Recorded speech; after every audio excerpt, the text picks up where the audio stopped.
Baik, Assalamualaikum warahmatullahi wabarakatuh. Innal hamdalillah nahmaduhu wa nasta'inuhu wa nastaghfiruh wa min shururi anfusina wa sayyiati a'malina wa may yudhlil fala mudhillalah wa la yudhlil fala hadiyalah. Asyhadu an la ilaha illallah wahdahu la syarika lah wa asyhadu anna Muhammadan rasulullah. Ya ba'da. Nama saya Surya Prahanda NPM 0008261112. Jadi di sini saya akan mempresentasikan tugas remediasi saya di Block Respiration mengenai PPOK. Nah, mulai dari definisi, etiologi, dan faktor risiko dari PPOK itu sendiri. Jadi, PPOK ini adalah penyakit paru kronis yang ditandai dengan hambatan aliran udara di saluran nafas yang bersifat progresif, non-reversibel atau reversibel parsial. Jadi biasanya orang PPOK ini dia mengalami sesak nafas yang sangat hebat dan nyeri dada yang sangat hebat kan. Dan juga PPOK ini terdiri dari beberapa gabungan dari komplikasi penyakit dari bronkitis kronis, emfisema dan atau bisa jadi gabungan dari keduanya dan juga bisa jadi gabungan dari TB dan Epispleura. Jadi dan etiologi untuk PPOK ini disebabkan karena adanya kontak terlalu lama dengan partikel atau gas iritan yang berbahaya terutama itu dari rokok. Jadi merokok ini itu adalah penyebab paling utama PPOK yang terjadi di seluruh dunia. Untuk faktor risikonya, faktor utama yang meningkatkan risiko PPOK ini itu eh, tadi yang saya bilang paling umum itu adalah paparan rokok yang dilaksanakan dalam jangka panjang. Misalnya dia sudah berpuluhan tahun merokok, yaitu mungkin dari umur 20 tahun sampai dia lanjut usia masih merokok, baik secara aktif maupun pasif. Selain merokok itu juga faktornya bisa dari beberapa faktor lain, yaitu dari paparan debu, bahan kimia di mana tempat bekerja, dalam jangka panjang yang mengiritasi dan membuat paru-paru itu meradang.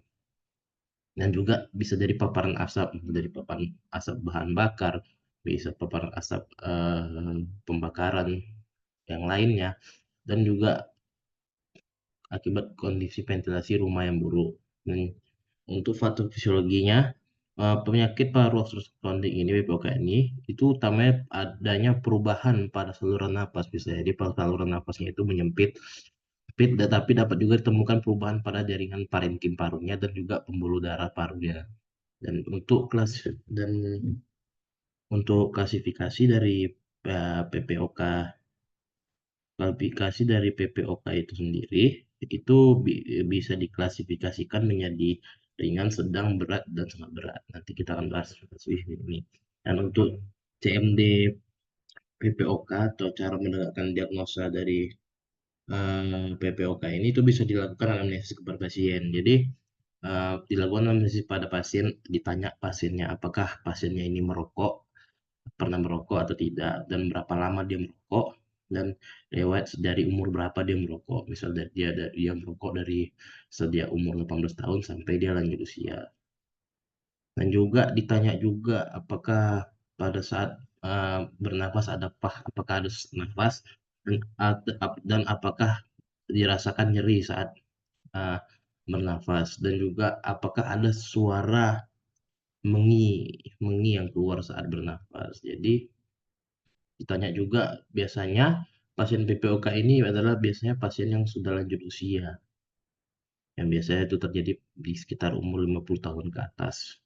Dan juga untuk pemeriksaan fisik dari pasien PPOK itu sendiri, itu bisa ditemukan pada pemeriksaan toraksnya itu. eh, Pada pemeriksaan toraksnya itu biasanya di bagian dadanya, kalau kita inspeksi itu terdapat bentuk dada yang seperti barrel chest atau seperti tong. Dan juga untuk pada auskultasinya itu pada pasien PPOK itu bisa didengar adanya wheezing, dan juga biasanya adanya eh, biasanya ada nafas yang tidak normal, dan juga eh, adanya suara seperti wheezing pada pasiennya. Dan untuk pemeriksaan penunjangnya itu bisa dilakukan dengan pemeriksaan spirometri.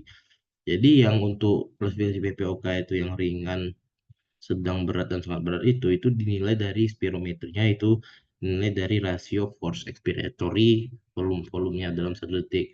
Itu yang mana kalau ringan itu force expiratory volumenya itu lebih dari 80%. Kalau sedang itu 50 sampai 79, kalau berat itu 30 sampai 49, kalau sangat berat itu FEV-nya itu kurang dari 30. Jadi pemeriksa sebenarnya untuk menegakkan diagnosa PPOK ini aja bisa dilihat dari pemeriksaan fisik dan anamnesis dari pasiennya.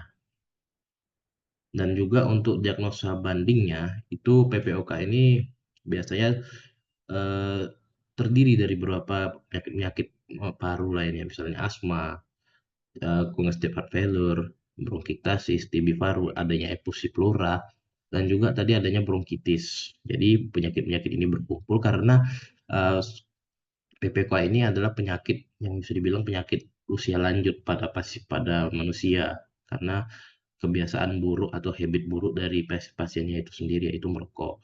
Dan untuk penata laksanaan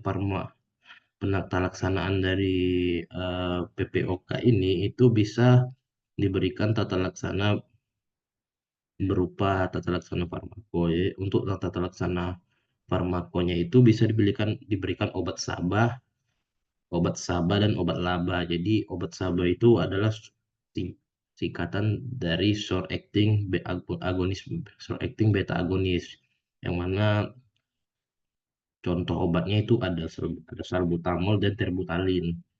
Dan juga kalau LABA itu singkatan dari long acting beta agonis, yang contoh obatnya itu ada formoterol dan salmeterol. Jadi obat eh, ini dinamakan dengan obat bronkodilator. Jadi obat bronkodilator ini itu biasanya digunakan dalam bentuk obat inhaler.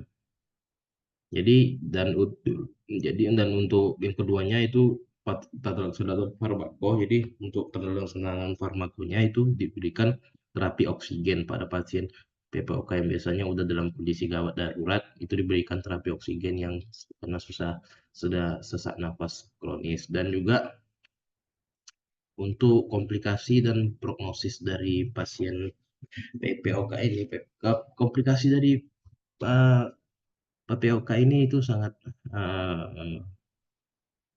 apa ya, sangat berat sekali. Jadi untuknya, karena PPOK ini udah merupakan komplikasi dari beberapa penyakit, yaitu hipoksemia, eh, bronkitis, TB paru, bronkitis, dan lain-lainnya. Dan untuk prognosisnya ini, sebenarnya PPOK ini adalah penyakit yang tidak bisa disembuhkan secara permanen karena sudah digolongkan penyakit usia lanjut pada manusia, dan prognosisnya ini sangat buruk kalau tidak dilaksanakan dengan sangat baik, dan prognosisnya ini bergantung pada penata laksanaan dan komorbidnya dari pasiennya. Dan juga biasanya 30% penderita dengan sumbatan pada saluran napas ini yang berat ini akan meninggal dalam waktu setahun, dan 99%-nya itu meninggal dalam waktu 10 tahun ke belakang ini. Itu terjadi karena pasien ini mengalami kegagalan nafas, pneumonia, aritmia jantung, dan emboli pada parunya.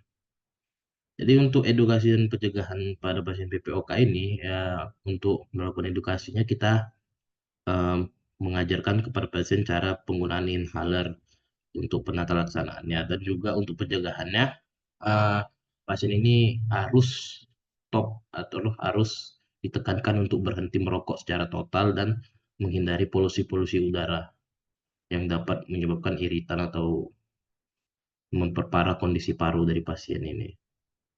Dan juga untuk pandangan Islam mengenai rokok ini, jadi ulama Syafi'i seperti Ibnu Alan dalam kitab Riyadhis Shalihin dan Al-Azkar serta buku beliau lainnya menjelaskan akan haramnya rokok. Begitu pula ulama Syafi'i yang mengharamkan adalah Asy-Syaikh Abdul Rahim Al-Ghazi Ibrahim bin Yaman serta ulama Syafi'i yang lainnya mengharamkan rokok. Jadi